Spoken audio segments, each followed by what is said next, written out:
கர்த்தர் பூமியின் மணினாலே மனிதனை உருவாக்கினார்.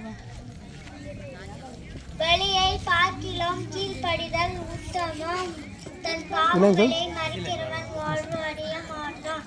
பட்டணத்தை பிடிப்பதை விட மனதை அடக்குபவன் உத்தமன்.